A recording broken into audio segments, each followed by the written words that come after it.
Hi everyone. Today this video is about a process mapping technique called SIPOC, and there are some instructions and tips in your workbook. So you want to get out your workbook, turn to page starts on page 60 and goes through page 64. So I'll give you a minute to gather that, and we'll start on the why we use SIPOC, or really any process map.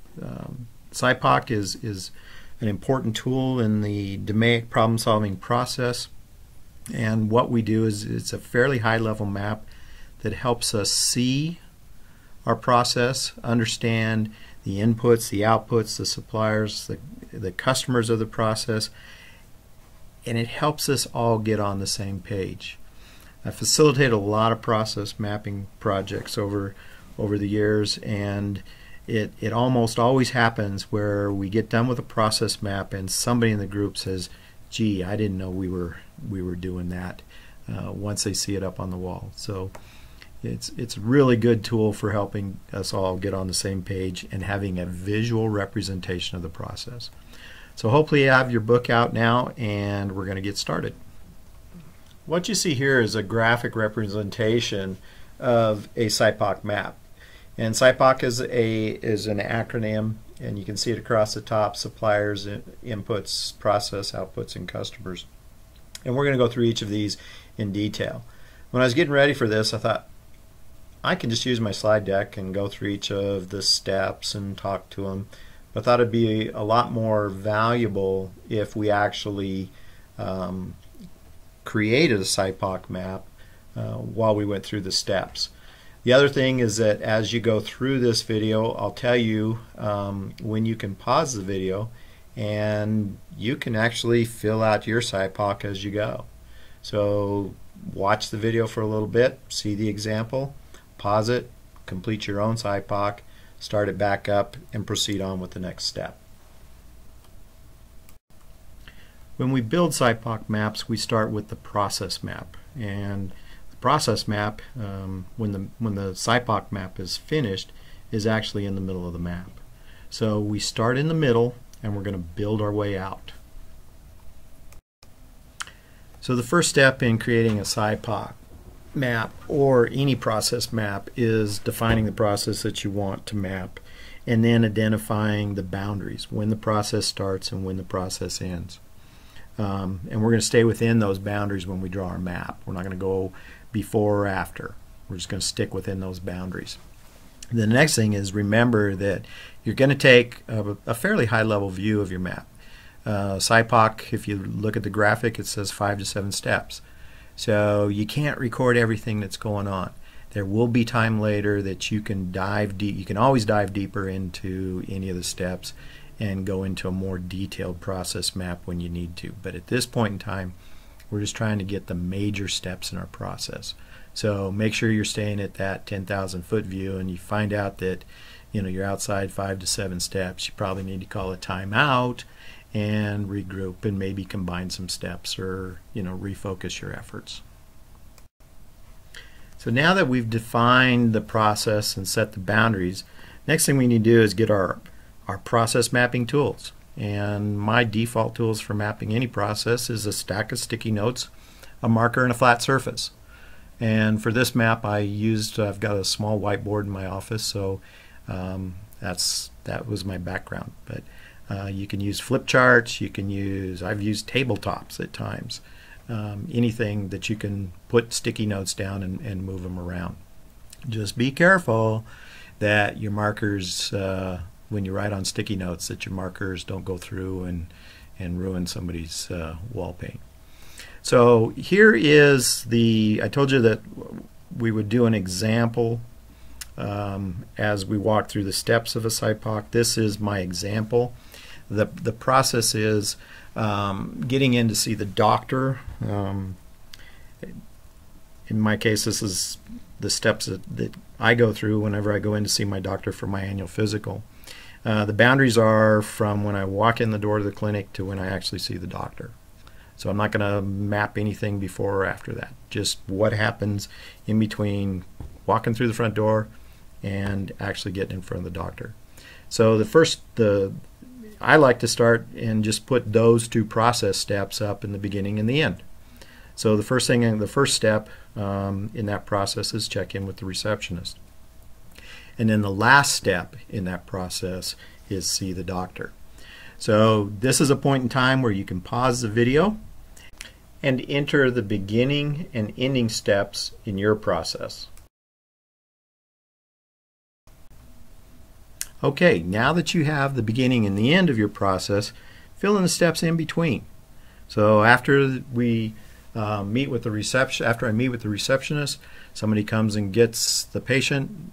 In this case, it's me, and we go to the next area where there's a scale and to take your height and weight and record that information. Once that's done, then you get taken to an exam room, and that person will then take your vitals, blood pressure, pulse, heart rate, all those types of good, cool things.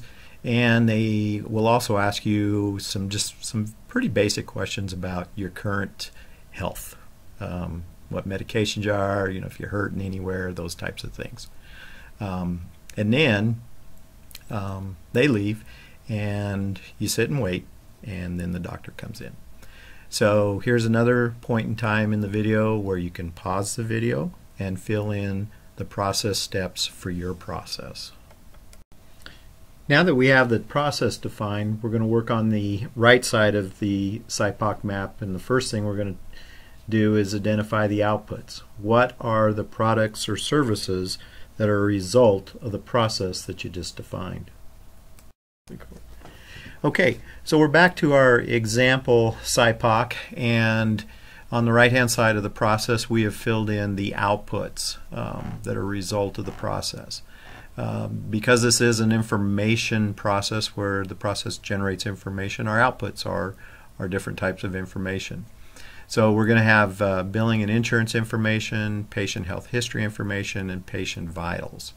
So now pause your video and fill in the outputs for your SIPOC. Okay, so now we have the outputs identified on our SIPOC map. Now we want to list out all of the customers who will receive those outputs.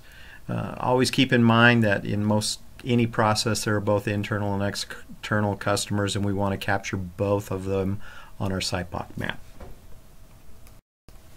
In our example SIPOC, we've identified these customers as receiving the outputs from our process.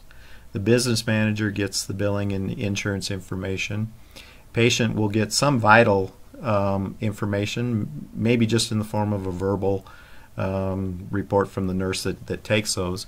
Doctor definitely uses all of the patient health history and the current patient vital information.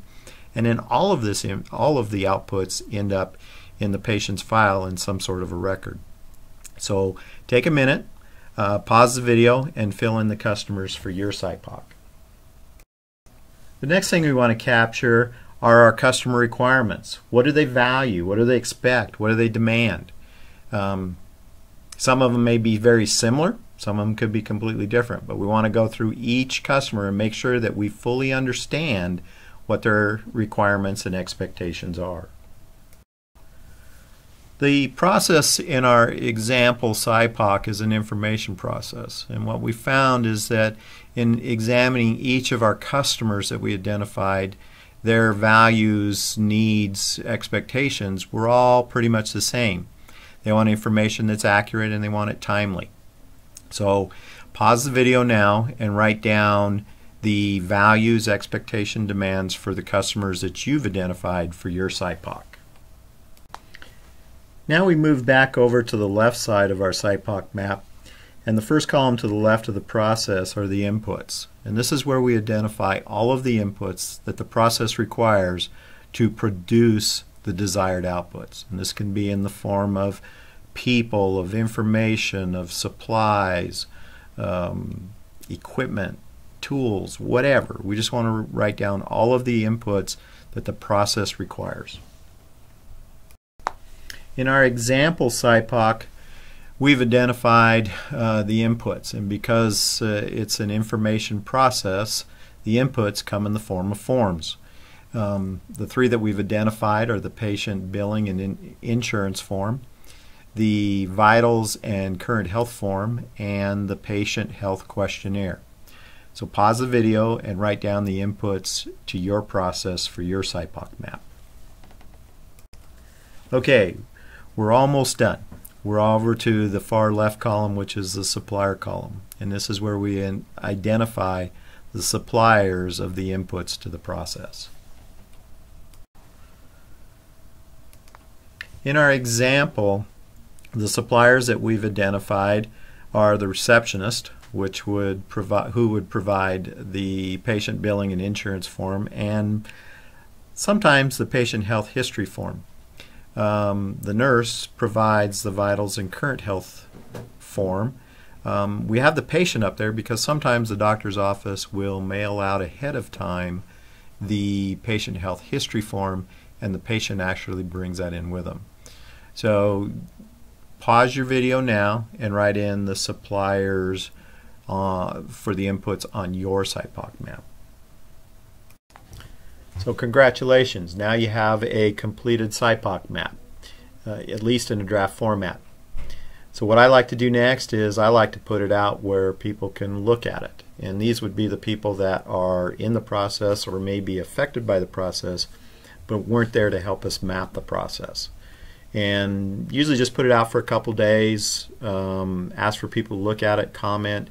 If there's comments that we get back, we'll make changes or corrections to the map if it's appropriate, and when we get a final version, then review it with the team, make sure that we're all in agreement. That last statement in there is really, really important. Remember that this is a tool, not the end product. And I've actually been in organizations where people have taken maps when they're done. A graphic artist takes them and makes this beautiful picture out of them. They buy a really expensive frame and put them in the lobby. That's not what maps are for. Maps are to help us see. Maps are to help us all get on the same page or agree. And most importantly, they are to help us drive change. So always keep that in mind. So now that you're done, hopefully you completed your SIPOC while you watch the video. If you haven't, please do so now.